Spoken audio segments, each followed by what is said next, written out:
రండి ప్రియ సహోదరి సహోదరులారా, ఈ దినం దేవుని వాక్యాన్ని మనం ధ్యానం చేసుకుందాం.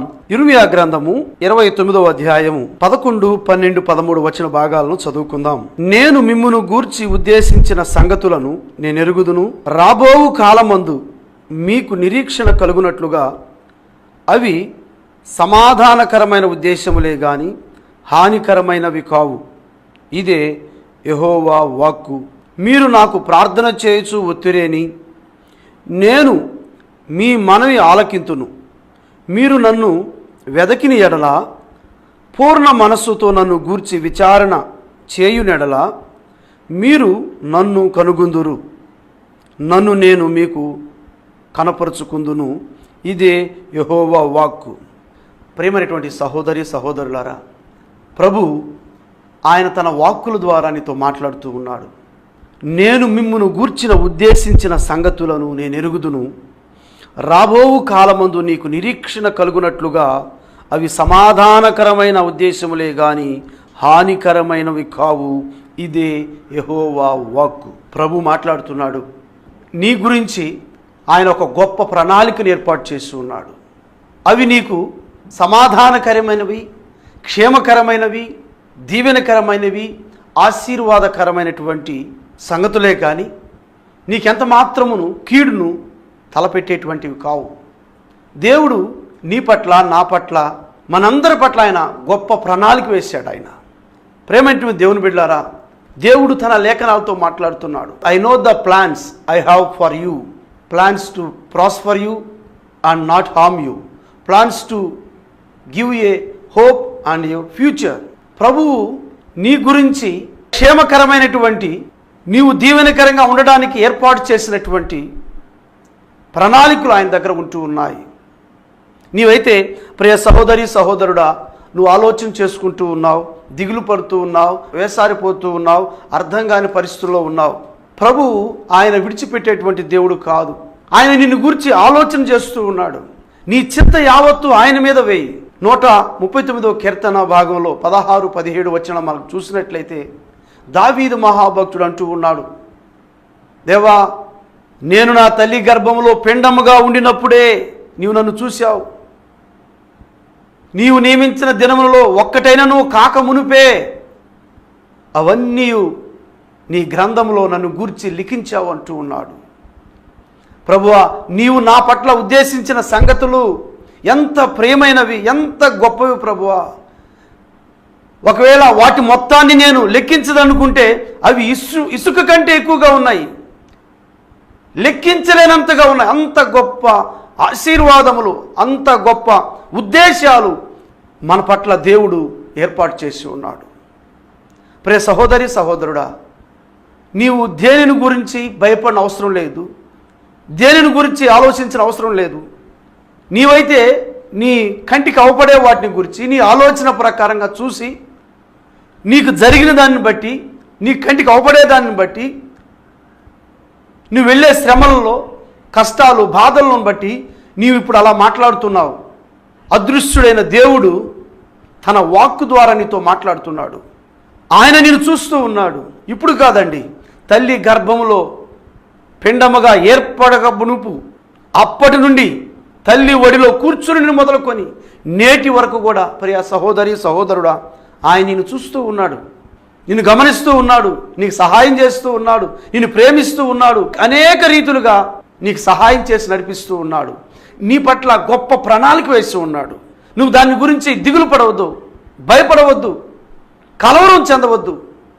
దావీదు మహాభక్తుడు అంటున్నాడు చూడండి, 139వ కీర్తన 16, 17 వచనములు, నేను పిండమునై ఉండగా నీ కన్నులు నన్ను చూచెను, నియమింపబడిన దినములలో ఒకటైన కాక మునుపే నా దినములన్నీ నీ గ్రంథములో లిఖితములాయను. దేవునికి స్తోత్రం. చూడండి, మన గురించి అన్నీ కూడా ఆయన గ్రంథంలో రాసి ఉంచాడంట. దేవునికి స్తోత్రం. నీకు ఎలాంటి జీవితం ఇవ్వాలి, ఎలాంటి భార్యని ఇవ్వాలి, ఎలాంటి భర్తని ఇవ్వాలి, ఎలాంటి బిడ్డలను ఇవ్వాలి, ఎలాంటి కుటుంబాన్ని ఇవ్వాలి, ఎలాంటి ఆర్థిక వనరులు ప్రభు నీకు ఇవ్వాలని, అవన్నీ కూడా ఆయన గ్రంథంలో లిఖించాడండి. దానికి మించి నీవు నేను మనం ఏమి చేయలేము. దేవా 17వ వచనం, దేవా నీ తలంపులు నాకెంత ప్రియమైనవి. దేవునికి స్తోత్రం. యేసయ్యా ప్రభువా, నీ తలంపులు నా ఎడల ఎంత ప్రియమైనవి అయ్యా. యేసయ్య నీకు వందనాలు. చాలామంది దేవుని తలంపులను, దేవుని ఆలోచనలు ఇష్టపడరు, దేవుని ఉద్దేశానికి, దేవుని చిత్తానికి ఇష్టపడరు. అందుకే ప్రభు అంటున్నాడు, యెషయా గ్రంథం 55వ అధ్యాయం 8-9 వచనాలు అంటున్నాడు, ఆకాశములకు భూమికి మధ్య ఎంత దూరమో నా తలంపులకి మీ తలంపులకి, నా మార్గాలకి మీ మార్గాలకి అంత దూరం అంటూ ఉన్నాడు. ప్రియ సహోదరి సహోదరుడా, నిద్ర లేచి నుండి నీవు దేనిని గురించి ఆలోచన చేస్తున్నావు?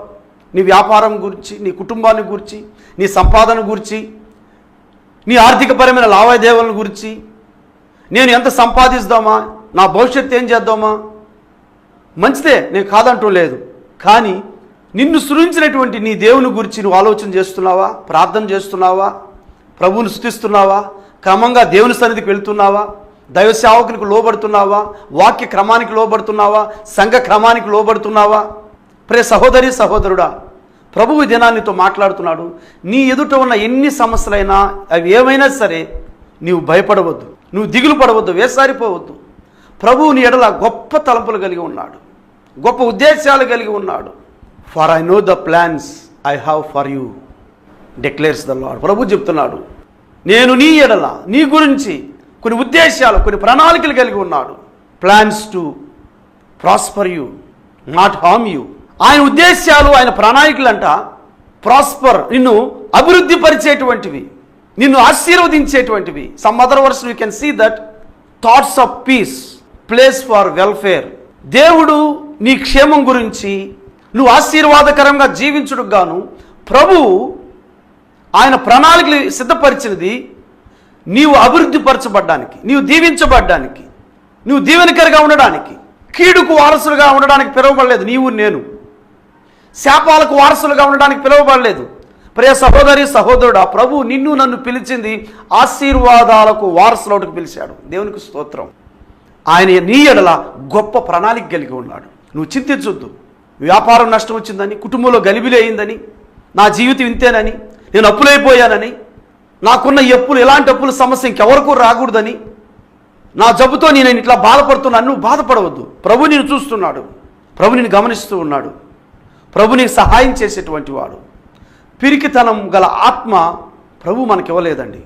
పిరికితనం గల ఆత్మ ఆలోచన, ఆ తలంపు వచ్చిందంటే అది దుష్టుడి నుండి, అది సాతాను నుండి వచ్చినది. అటువంటి ఆలోచన నీ ఇంట్లోకి రాకూడదు, నీ ఒంట్లోకి రాకూడదు, నీ మనసులోనికి రాకూడదు. ప్రభువు గొప్పవాడని, ప్రభు నా సహాయం చేస్తాడని మంచి ధైర్యంతో నిలబడాలి. దేవునికి స్తోత్రం. ప్రభువు నీ ఎడల గొప్ప తలంపులు కలిగి ఉన్నాడు. కీర్తనకారుడు అంటూ ఉన్నాడు, దేవా నీ తలంపులు నాకెంత ప్రియమైనవి, వాటి మొత్తం ఎంత గొప్పది, వాటిని లెక్కించదనుకుంటున్నా అవి ఇసుక కంటేను లెక్కకు ఎక్కువై ఉన్నవి. దేవునికి స్తోత్రం. ఆయన మన ఎడల ఉంచేటువంటి ఆ ఉద్దేశాల తలంపులు ఎంత గొప్పవి, ఎంత ప్రియమైనవి, ఎంత గొప్పవి. వాటి మొత్తాన్ని లెక్కించాలనుకుంటే అది అసాధ్యం. ఇసుక కంటే మించిపోయినటువంటివి. ఇసుక లెక్కించడము అసాధ్యము. అలాంటి గొప్ప తలంపులు, ఉద్దేశాలు ప్రభు నీ ఎడల నా ఎడల కలిగి ఉన్నాడు. నీ ఎదుటున్న సమస్యను బట్టి, అవమానాలను బట్టి నేను ఎందుకు బ్రతకాలి, నేను ఎందుకు జీవించాలి, నేను ఎవరి కోసం బ్రతకాలనుకుంటూ ఉన్నావు? ప్రియ సహోదరి సహోదరుడా, నీవు అధైర్యపడవద్దు. ఒకవేళ నీ శరీరంలో వ్యాధి నిన్ను బాధిస్తుందేమో, నీ కుటుంబ సమస్యలు నిన్ను బాధిస్తున్నాయేమో. 12వ వచన భాగాన్ని చదువుతాను. మీరు నాకు మొర్రపెట్టుదురేని, మీరు నాకు ప్రార్థన చేయొచ్చు ఒత్తురేని, నేను మీ మనవి ఆలకింతును. మీరు నాకు ప్రార్థన చేస్తూ మొర్రపెడుతూ వస్తుంటే నేను మీ మనవి, మీ ప్రార్థన, మీ ఆర్తధ్వని, మీ అంగలార్పు, మీ బాధను నేను ఆలకిస్తా అంటున్నాడు ప్రభు. చూడండి, మీరు నన్ను వెదికిన ఎడల, పూర్ణ మనస్సుతో నన్ను గూర్చి విచారణ చేయునెడల మీరు నన్ను కనుగొందురు, నన్ను నేను మీకు కనుపరుచుకుందును. ఇదే యెహోవా వాక్కు. దేవునికి స్తోత్రం. వాక్యం వినని ప్రియబిడ్డలు, ప్రార్థనలో ఏకీభవించినటువంటి వారు ఒంటరిగా వేదనతో బాధపడుతున్నటువంటి ప్రియబిడ్డలు నీ ఆత్మతో వారిని బలపరచండి, మీ లేఖనాలతో బలపరచమని వేడుకుంటూ ఉన్నాము. నీ ప్రియబిడ్డలు వారి శరీరం మీద ఎక్కడైతే ప్రభువా వారి కుడి హస్తాన్ని ఉంచున్నారో ఆ స్థలంలో ఉన్న జబ్బును, వ్యాధిని, క్రిమిని నజరేయుడని యేసు క్రీస్తు శక్తి కలిగిన నామమున గద్దించి బయటికి వెళ్ళగొడుతూ ఉన్నాం. మా తండ్రి, ఇదిగో నాయన, ఆ యొక్క ఎముకల వ్యాధితో బాధపడుతున్న బిడ్డలను కనికరించండి. గుండె సంబంధమైన వ్యాధులతో, కిడ్నీ, లివర్ సంబంధమైన వ్యాధులతో బాధపడుతున్న ప్రియ బిడ్డలను మీరు కనికరించండి ప్రభువా. ఇదిగో నాయన, కణితలు నాయన, వారి గర్భాల్లో ఉన్నటువంటి గెడ్డలు నజరేయుడని యేసు నామములో కరిగిపోవును గాక. ఇదిగో తండ్రి, ఆ క్యాన్సర్ కణితలు, ఇదిగో తండ్రి, భయంకరమైన జబ్బుతో బాధపడుతున్న నీ ప్రియ బిడ్డలను మీరు కనికరించండి ప్రభువా. ప్రభువా, మీ అమూల్యమైన శిలువ రక్తమును ఇప్పుడే నడినెత్తి మొదలుకొని అరికాలు వరకు నరముల్లో ఎముకల మూలుగులో ప్రవహింపజేస్తున్నాం. దేవా, మీకు వందనాలు. ఇప్పుడే ప్రతి అవయమును మీ రక్తంతో కడిగినందుకు స్తోత్రాలు ప్రభువా. ఇప్పుడే వారి శరీరంలో పనిచేస్తున్నటువంటి దురాత్మ శక్తులను, వ్యాధులను, క్రిమును నజరేయుడైన యేసు నామములో గద్దించి బయటికి వెళ్ళగొడుతున్నాం. దేవా, మీకు వందనాలు. మీ బిడ్డలు తాకుతున్నందుకు స్తోత్రాలు, వారిని స్వస్థపరిచినందుకు వందనాలు నాయన, నీకు స్తోత్రాలు ప్రభువా. ఇదిగో తండ్రి, సంతానం లేకుండా బాధపడుతున్న ప్రియ బిడ్డలను కనికరించండి. వారి గర్భద్వారములు నజరేయుడైన యేసు నామములో తెరవబడును గాక. కుటుంబ సమస్యలతో, కోర్టు సమస్యలతో కొట్టుమిట్టులాడుతున్న మీ బిడ్డలను కనికరించండి ప్రభువా. వారికి సమాధానం కలుగు చేయండి ప్రభువా, సంతోషం కలుగు చేయండి ప్రభువా, కుటుంబాలను కట్టండి ప్రభువా. నాయన, ఎన్నో సంవత్సరాలుగా బాధపడుతున్నటువంటి ఆ కోర్టు సమస్యల నుంచి విడుదల గ్రహిస్తున్నందుకు స్తోత్రాలు నాయన.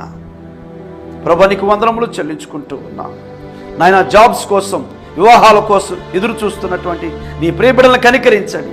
వారి జీవితంలో అద్భుతం జరిగించండి ప్రభువా.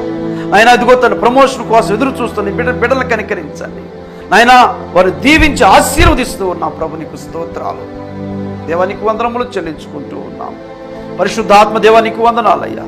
ఇదిగో తండ్రి, ప్రార్థనలు ఏకీభవించి నాయన, రాత్రి జాముల్లో నిద్ర లేకుండా బాధపడుతున్నారు, ఒంటరిగా బాధపడుతున్నారు, దురాత్మ శక్తుల చేత పీడింపబడుతూ ఉన్నారు, మానసికమైన రుగ్మతల చేత బాధపడుతూ ఉన్నారు ప్రభు. దయ్యపు శక్తుల చేత, చేతబడిన శక్తుల చేత బాధింపబడుతున్న ఈ ప్రియబిడ్డలను కనికరించమని, ఇదిగో తండ్రి, వారిలో పనిచేస్తున్న చీకటి శక్తులను ఇప్పుడే నజరేయుడైన యేసు నామములో గద్దించి బయటికి వెళ్ళగొడుతున్నాం. అద్భుతం జరిగించేందుకు స్తోత్రాలయ్యా. నీకు వందనములు చెల్లించుకుంటూ ఉన్నాం తండ్రి. నీకే వందనాలు, స్తోత్రాలు చెల్లించుకుంటూ యేసు క్రీస్తు ప్రభు శక్తి కలిగిన నామంలో ప్రార్థించి స్తుతించి వేడుకుంటున్నాము పరమ తండ్రి. ఆమేన్, ఆమేన్. ఆశీర్వాదం తీసుకున్నాం. పరమ తండ్రి అయిన దేవుని ప్రేమ, ఆయన కుమారుడు మన రక్షకుడు విమోచకుడైన యేసు క్రీస్తు కృప, పరిశుద్ధాత్మ దేవుని సహవాసము, సంబంధము మనకును సర్వలోకంలోని సకల పరిశుద్ధులకు, మరి విశేషంగా ఆత్మీయ ఆహారం టీవీ వీక్షకులందరికీ సదాకాలం తోడయుండి నడిపించునుగాక. ఆమేన్.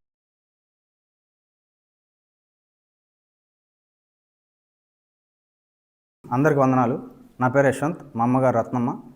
మాది రాపూర్ గ్రామం, నెల్లూరు జిల్లా. అయితే నెల్లూరులోని రామ్కోట్ నగర్లోని వరప్రసాద్ సార్ పాస్టర్ చర్చికి వచ్చి నేను రెండు మూడు సార్లు ఆయిల్తో అభిషేకం చేయించుకున్నాను. అయితే జాబ్ కోసం పాస్టర్ గారి దగ్గర రెండుసార్లు ప్రార్థన చేయించుకున్నాను. హైదరాబాద్లో ప్రతి ఒక్క జాబ్ ప్రయత్నిస్తూ ఉండేవాడిని. అయితే దేవుడు ఊహించిన రీతిలో నా జీవితంలో అద్భుతం చేశాడు. నాకు రీసెంట్గా వచ్చిన కానిస్టేబుల్ జాబ్ వచ్చింది. అయితే ఈ కానిస్టేబుల్ జాబ్ సాధించడానికి 3 స్టేజ్లు ఉంటాయి.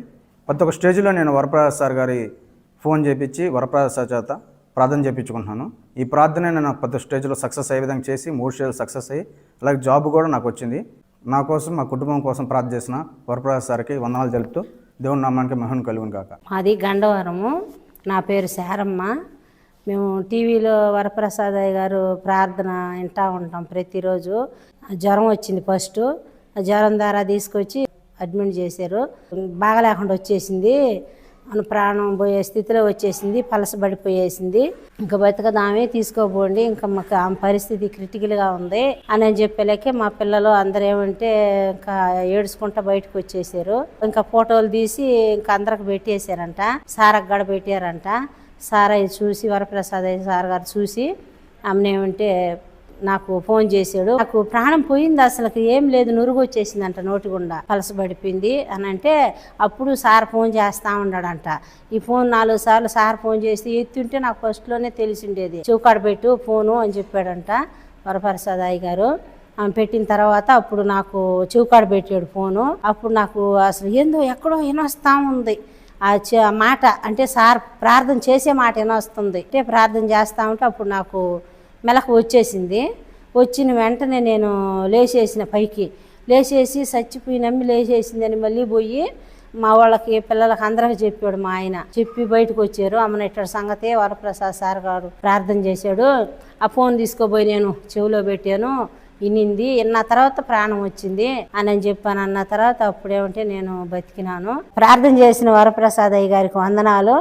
దేవుని నామానికి మహిమ కలిగిన గాక. అందరికీ వందనాలు. నా పేరు మహాలక్ష్మి, మా ఆయన పేరు చిట్టిబాబు, మాది కావలి. 2 సంవత్సరాల నుంచి దురాత్మ శక్తితో పీడెం పడుతున్నాను. మేము ఎక్కడెక్కడికో వెళ్ళాము, ఎన్నో హాస్పిటల్ తిరిగాము. నా భర్త ఎంతో ఖర్చు పెట్టాడు, అయినా కూడా నాకు నయం కాలేదు. ఎన్నెన్నో చేసాము, ఎక్కడెక్కడో ఖర్చులు పెట్టాము, చాలా చాలా డబ్బులు కూడా ఖర్చులు పెట్టాము, అయినా మా వల్ల కాలేదు. ఒకరోజు టీవీ చూస్తున్నాము. అప్పుడు వరప్రసాద్ పాస్టర్ గారి వాక్యం వచ్చింది. అప్పుడు నా భర్త చూసి ఇక్కడ వెళ్దామే, ఇక్కడ పోతే బాగా ఉద్యమం నీకు చూద్దాము అని చెప్పాడు. తర్వాత అక్కడికి 7 వారాలు పోయాము. పేరాయిలతోటి పాస్టర్ గారు అభిషేకించి ప్రార్థన చేశారు. తర్వాత నా ఒంట్లో ఉన్న దుష్ట శక్తి బయటకు అనేది వచ్చేసింది. ఇది బాగైనాక తర్వాత 7 వారాలు వచ్చాను. 7 వారాలు వచ్చాక 2 వారాలకే స్పాన్సర్ చేశాము. 7 వారాలు చర్చికి వెళ్ళాను.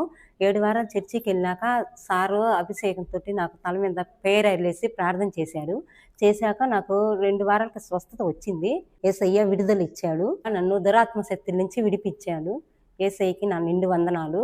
ప్రార్థన చేసిన వరప్రసాద్ సార్కి వందనాలు. దేవుడు నామానికి మహిమ కలుగును గాక. అందరికీ వందనాలు. నా పేరు దివ్య, మాది బిట్రగుంట. దేవుడు మొదటిగా నాకు పాపనిచ్చాడు.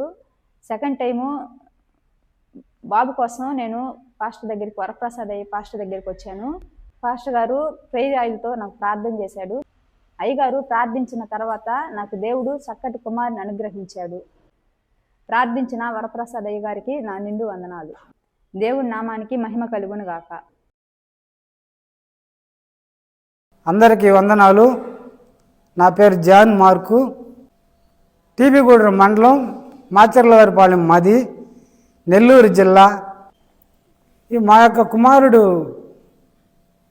కూతురు పుట్టుంటే అక్కడ హాస్పిటల్లో చాలా ఇబ్బంది అయ్యి బాక్సులో పెట్టి ఉన్నారు. మేము ప్రతిరోజు మన పాస్టర్ గారు అయినటువంటి మన వరప్రసాద్ పాస్టర్ గారి వాక్యం వింటూ ఉంటాను నేను. ఆ యొక్క దైవదాసుని ద్వారా ఎంతోమంది సాక్ష్యాలు విని బాగుపడి ఉండాలని నేను తెలుసుకొని పాస్టర్ గారికి ఫోన్ చేశాను. పాపకిట్ట ఇబ్బందిగా ఉంది, బాక్సులో పెట్టున్నారు, వాళ్ళు చాలా ఇబ్బంది అని చెప్తున్నారని పాస్టర్ అమ్మ గారికి నేను చెప్పాను. డాక్టర్ గారు మీ పాప సీరియస్గా ఉంది, చాలా డబ్బులు ఖర్చు అవుతుంది అని చెప్పాడు. సరే, వెంటనే మా పాస్టర్ గారు అయినటువంటి చంద్రగిరి వరప్రసాద్ పాస్టర్ గారికి మేము ఫోన్ చేసాము. అయ్యగారు ప్రార్థన చేయగానే వెంటనే కొన్ని నిమిషాల్లోనే మళ్ళా డాక్టర్ తిరిగి వచ్చి మీ పాపకి ఎలాంటి ఇబ్బంది లేదు, మీ పాప క్షేమంగా మీరు ఇంటికి తీసుకెళ్ళచ్చు అని చెప్పాడు. మా పాప కోసం అందరికీ వందనములు. నా పేరు మత్తయ్య, చిత్తూరు జిల్లా. మేము చిన్న హోటల్గా పెట్టుకున్నాము. వ్యాపారం కొద్దిగా డల్ అయింది. మేము టీవీలో ప్రోగ్రాం చూసాము. టీవీలో ప్రోగ్రాం చూస్తే నెల్లూరు వరప్రసాద్ పాస్టర్ గారిది ఫోన్ నెంబర్ ఇచ్చారు. ఆ ఫోన్ చేశాము. పాస్టర్ గారు మాకు వాటర్తో ప్రేయర్ చేశారు. ఆ వాటర్ చల్లాము, తాగాము. హోటల్ చుట్టూరు వాటర్ చల్లాము. మాకు దేవుడి దయ వల్ల, ఆయన కృప వల్ల మాకు వ్యాపారం మేలైంది. ఇది నా సాక్ష్యము. మేము చిత్తూరు నుంచి నెల్లూరుకు వచ్చాము. వరప్రసాద్ పాస్టర్ గారితో మేము ఆరాధనలో కలుసుకున్నాము, ఆయనతో ప్రేయర్ చేసుకున్నాము. దేవుడి నామానికి మహిమ కలుగును గాక. జీవేరపాడు, నెల్లూరు, వెంకటేశ్వరం మండలం. నా పేరు రాధమ్మ. మొలలో 4 సంవత్సరాల నుంచి ఈ చేతబళ్ళు ఇవన్నీ నేను బాధపడుతున్నాను. సంవత్సరం నుంచి నాకు చేతబళ్ళు చేయించినారు, కానీ ఏ జబ్బని చెప్పటం లేదు. నన్ను విరోచనాల కింద పెట్టేసి నాకు నోటికి అన్నం లేకుండా నోరుతో కూడా పొంగిపోయి ఇదైపోయింది నాకు. తర్వాత ఏడికి చర్చికి నాకు తెలియదు, టీవీలో చూసినాను. టీవీలో చూసిన తర్వాత మా వదిన మా వదిన గారు తీసుకొని వచ్చింది ఏడుకి వచ్చేటప్పుడు కూడా నాకు ఏమి అర్థం కావడం లేదు, నాకేం అర్థం కాలేదు. ఏడుకు వచ్చిన తర్వాత కూడా ఏడుపు ఒకటే తెలుస్తుంది కానీ నాకేం అర్థం కావడం లేదు. నా ఒంటి నిండా తాయితులు, నా మెళ్ళో తాయితులు, నా మల్లో తాయితులు, అన్నీ తాయితులు. ఇక్కడికి వచ్చాను. ఏడుకు వచ్చిన తర్వాత పాస్టర్ గారు వచ్చి ప్రార్థన చేస్తానమ్మా ఇవన్నీ తీసి పడేసిరాపో అని అన్నాడు. తీసి పడేస్తుండేటప్పుడు కూడా నాకు ఏడుపు వస్తుంది. మా వదిన గారు నేనుండాను, పాస్టర్ గారు ఉన్నాడు, నీకేం భయం లేదని చెప్పి తీసేసిన తర్వాత ఏడ్చుకుంటా కూడా తీసేసి అన్నీ పడేసినాను. ఇక్కడికి వచ్చిన తర్వాత నాకు బాగుంది, నాకు లేచి కూడా తిరగలుస్తున్నాను, ఇదిగా అన్నం తింటున్నాను. ఒక్కసారి తినేది కాకుండా 4-5 సార్లు, ఎన్నిసార్లు ఆకలేస్తుంది అన్నిసార్లు నేను తింటున్నాను. దేవుడు నాకు వరప్రసాద్ గారు ప్రార్థన చూసి టీవీలో చూసి నేను ఇక్కడికి రాగలిచినాను. నన్ను స్వస్థపరిచాడు. దేవుడు నామానికి మహిమ కలుగును గాక. అందరికీ వందనాలు. నా పేరు ప్రియాంక, నా భర్త పేరు బాలు, మాది నెల్లూరు. మాకు పెళ్ళై 3 సంవత్సరాలైన పిల్లలు లేరు. మేము చర్చికి వెళ్ళిన తర్వాత పాస్టర్ గారు మా గురించి ప్రార్థించేవాళ్ళు. పోయిన మే నెలలో మీటింగ్స్ జరిగాయి. ఆ మీటింగ్స్లో మేము కానుక రూపంలో ఇచ్చాము. తర్వాత మీటింగ్స్లో పనులన్నింటిలో మేము పాల్గొన్నాము మా కుటుంబం. తర్వాత దేవుడు మాకు ఒక దర్శనాన్ని చూపించాడు. జూన్ నెలలో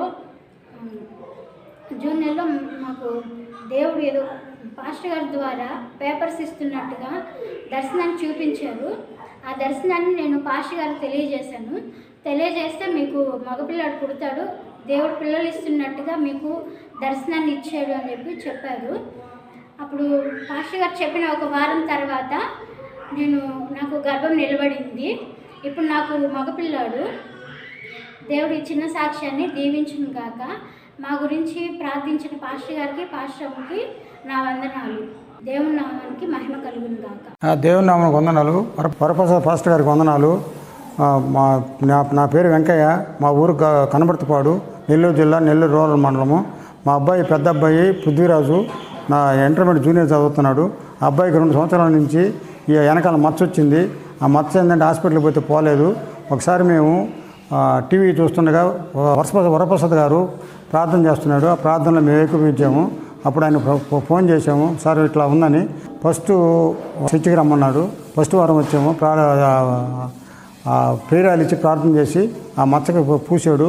ఆ తర్వాత మేము 7 వారాలు వచ్చాము. 7 వారాలకి ఇది మచ్చ పూర్తిగా పోయింది. నామానికి మహిమ కలుగును గాక. అందరికీ వందనాలు. మా పేరు రాజకుమారి సురేష్, మాది నెల్లూరు రామ్కోట్ నగరు. మా వారికి బ్రెయిన్ స్ట్రోక్ వచ్చి 3 నెలలు అయింది. హాస్పిటల్కి వెళ్ళాము, ఎక్కడా మాకు స్వస్థత అనేది తెలియలేదు. వరప్రసాద్ గారు పాస్టర్ గారి సాక్ష్యాలు టీవీలో చూసినాము. ఇక్కడికి వచ్చినాము. పాస్టర్ గారు ప్రేయర్ ఆయిల్ పూసి ప్రార్థన చేసినారు. మమ్మల్ని 7 వారాలు మందిరానికి రమ్మని చెప్పినారు. మేము 7 వారాలు వచ్చినాము. మా వారు తినే స్థితిలో కూడా లేడు. తొల్లు గార్చుకుంటా ఎక్కడిక మనుషుల్ని అమ్మిడి దగ్గరకు కూడా రానియకుండా కొట్టేవాడు, కరిసేవాడు, రంకే బాగా గిచ్చి పెట్టేవాడు. నెల్లూరంతా హాస్పిటల్లో చూపించినాము. హాస్పిటల్లో 2 నెలలుగా వాళ్ళు చాలా బాధపడ్డాడు. మమ్మల్ని అందరిని కూడా చాలా బాధ పెట్టాడు. పిచ్చివాడిగా తయారైపోయినాడు. అట్లాంటి పరిస్థితుల్లో మేము ఇక్కడికి వచ్చినాము. వరప్రసాద్ పాస్టర్ గారు ప్రేయర్ చేసి 7 వారాలు మందిరానికి రమ్మని చెప్పినారు. 7 వారాలు వచ్చిన తర్వాత ఇప్పుడు మా వారు ఒక్కడే ధైర్యంగా నడిచి చర్చికి వస్తున్నారు. ఇప్పుడు చాలా ఆరోగ్యంగా బాగున్నాడు. తన పని తాను చేసుకుంటూ మందిరానికి కూడా ఒక్కడే రాగలుగుతున్నాడు. వరప్రసాద్ గారు పాస్టరు ప్రార్థన వల్ల మాకు స్వస్థత కలిగింది. దేవుడి నామానికి మహిమ కలుగును గాక. అందరికీ వందనాలు. నా పేరు విజయ. నేను అనంతపురం డిస్టిక్ హిందూపూర్ నుంచి మాట్లాడుతూ ఉన్నాను. మా బాబుకు ఒంట్లో బాగలేకున్నప్పుడు నేను అమ్మగారికి ఫోన్ చేశాను. అమ్మగారు బాబు మీద చేయి పెట్టమ్మా, ఏం కాదు కానీ నేను ప్రార్థన చేస్తాను అన్నారు. అమ్మవారు ప్రార్థన చేస్తున్నప్పుడు నేను చెయ్యి బాబు మీద పెట్టాను. ఏదో శక్తి బాబులో నుంచి బయటకు వచ్చి తోసేసింది. నేను కిందకి పడిపోయాను. అదేమో బయటికి వెళ్ళిపోయింది. మళ్ళీ అమ్మగారు ఏం కాదులేమ్మా నేను ప్రార్థన చేస్తాను అన్నారు. బయటికి వెళ్ళిపోయింది. అప్పటి నుంచి బాబుకి బాగా బొండ్లు అంతా బాగుంది. దేవునికి వందనాలు. అమ్మగారికి అయ్యగారికి కూడా వందనాలు. దేవుని నామానికి మహిమ. మాది నెల్లూరు అల్లీపురం. నా పేరు జయమ్మ. వందనాలు. దేవునికి స్తోత్రాలు. నేను చెప్పే సాక్ష్యం అంటే నేను 2 సంవత్సరాల నుంచి ఈ కాళ్ళు నొప్పి నరాలు నొప్పి ఎంతగా బాధపడుతుండేదాన్ని. ఇంట్లో నుంచి కూడా బయటకు రాలేకుండేది, నడవలేకపోతుండే. నడవలేనప్పుడు ఉదయాన్నే నేను టీవీలో వాక్యం విన్నాను. పాస్టర్ గారు వరప్రసాద్ గారు నాకు తొడబట్టి కాలు పట్టి ప్రార్థన చేశాడు. పేరాయిలు నాకు రుద్దాడు. అమ్మ తగ్గిపోద్ది, నువ్వు వారం వారం రామ్మని చెప్పాడు. రెండో వారంలో చిన్నగా నడిచి వచ్చేసాను మందిరానికి. మూడో వారంలో నేను బాగా నడిచి నాకు ముందర ఉండే వాళ్ళతో కూడా ముందుగానే నేను నడిచి వచ్చాను. నాకు ఒళ్ళు ఆరోగ్యం బాగుంది. దేవునికి స్తోత్రాలు. వరప్రసాద్ గారు చేసిన పేరల ఆయిల్తో నా కాలు కూడా బాగా అయిపోయింది. దేవుడికి మహిమ కలుగును గాక. ఈ సాక్ష్యాన్ని దీవించును గాక. నా పేరు హరిబాబు. మాది నెల్లూరు నవాపేట నజీర్ తోట. నాకు అనుకోకుండా కడుపులో గడ్డ వచ్చింది. ఆ గడ్డ క్యాన్సర్ గడ్డ అయింది. ఆపరేషన్ జరిగింది. నాకు చాలా తీవ్రమైన బాధ కలిగింది. సార్ కాడికి వచ్చి కలిశాను. తైలాభిషేకం చేశారు. నాకు ప్రార్థన చేశాడు. నాకు 6 కిమోలు జరిగినాయి. నేను బతుకుతానన్న నమ్మకమే నాకే లేదు. అటువంటి పరిస్థితిలో సార్ నాకు ప్రార్థన చేశారు. నాకు ఈరోజు కిమోలు జరిగిన తర్వాత మళ్ళీ మనిషిగా ఇవాళ వచ్చి మీ అందరి ముందు నేను చూడగలుగుతున్నాను. యేసయ్య నామానికి మహిమను కలుగును గాక. ప్రార్థన చేసిన వరప్రసాద్ సార్ గారికి వందనాలు. నా పేరు పద్మ కొలువాయి. పాస్టర్ గారు పోయిన వారం ప్రార్థన చేసిండు. నాకు నిలబడుకోలేక కూడా ఉండేది. నేను ఈ వారానికి నిలబడుకున్నాను. నేను 6 సంవత్సరాల నుంచి లేచేది లేదు, నడిచేది లేదు. నాకు నొప్పులు, ఒళ్ళంతా నొప్పులే, నరాల నొప్పులు. ఈ వారం అట్లా నిలబడి ఉన్నాను. పాస్టర్ గారి ప్రార్థన బలమైన ప్రార్థన. ఒక్క రోజుకే నాకు నిలబడుకోగలిగాను. పాస్టర్ గారికి నా వందనాలు, పాస్టర్కి నా వందనాలు. నా పేరు రమ, మా ఆయన పేరు ఆదాము. అయితే మాది కావలి. మాకు పెళ్ళి అయ్యి 9 సంవత్సరాలు అవుతుంది. అయితే పిల్లలు లేరు. అయితే నేను టీవీలో వరప్రసాద్ గారు వాక్యం వింటూ ఉంటాను, చూస్తూ ఉంటాను. అయితే ఆ వరప్రసాద్ గారు కావలికి వాక్యం చెప్తున్నాడు అని తెలిసి చర్చికి వెళ్ళాను. ప్రేయర్ ఆయిలేసి ప్రేయర్ చేశాడు. ఇంకా ఆ రోజే నాకు గర్భఫలం మందింది. ఇంకా ఆ నెలలోనే నిలబడిపోయింది. మరుసటి నెలలో నిలబడిపోయింది. 1 నెలలోనే నిలబడిపోయింది. నా గురించి ప్రార్థన చేసిన వరప్రసాద్ గారికి వందనాలు. 2 బాబులు దేవుడు నాకు ఇచ్చాడు. ప్రార్థించిన వరప్రసాద్ గారికి వందనాలు. దేవుడి నామానికి మహిమ కలుగును గాక. దేవుని స్తోత్రము. మీ అందరికీ నా వందనాలు. పాస్టర్ గారికి, పాస్టమ్మ గారికి నా వందనాలు. మేము పాస్టర్ గారు వాక్యము టీవీలో విన్నాను. విని మా పాపకి అబ్బాయి పుట్టాలని ప్రార్థన చేయమన్నాను. అమ్మగారిని ప్రార్థన చేసింది. అలాగే అబ్బాయి పుట్టాడు. దేశీ కుమారుడు. మేము తిప్రాంతకం నుండి మాట్లాడుతున్నాము. మా అత్తమ్మని ప్రార్థన చేయమని చెప్పాను. బ్రష్ పేరు మీద బ్రష్కి అబ్బాయి పుట్టాలని చెప్పాను. అమ్మగారు ప్రార్థన చేసింది. బ్రష్కి అబ్బాయే పుట్టాడు. దేవుని మహిమ కలుగును గాక. ఆదివారం ఆరాధనకు మీ అందరినీ ప్రేమతో ఆహ్వానిస్తున్నాం. ప్రతి ఆదివారం ఆరాధన ఉదయం 10 గంటలకు జరుగును. మా address Ramakoti Nagar centre, Podalakuru road, Kothuru, Nellore, Andhra Pradesh. అభిషేక ఆశీర్వాద ఆరాధన ప్రతి నెల మొదటి శనివారం కావల్లో క్రిస్టియన్ పేట 1వ వీధిలో ఉన్న క్రిస్టియన్ రీసోర్స్ సెంటర్లో జరుగును. అభిషేక ఆశీర్వాద ఆరాధన ప్రతి నెల 2వ శనివారం నెల్లూరులో గాస్పల్ ఏజీ చర్చిలో ఉదయం 10 గంటలకు జరుగును. దైవజనులు చంద్రగిరి వరప్రసాద్ గారు ప్రత్యేకంగా ప్రేయర్ ఆయిల్తో అందరినీ అభిషేకించి ప్రార్థించెదరు. మీరు సంప్రదించవలసిన మా ఫోన్ నెంబర్లు 7032597388, 7032697388.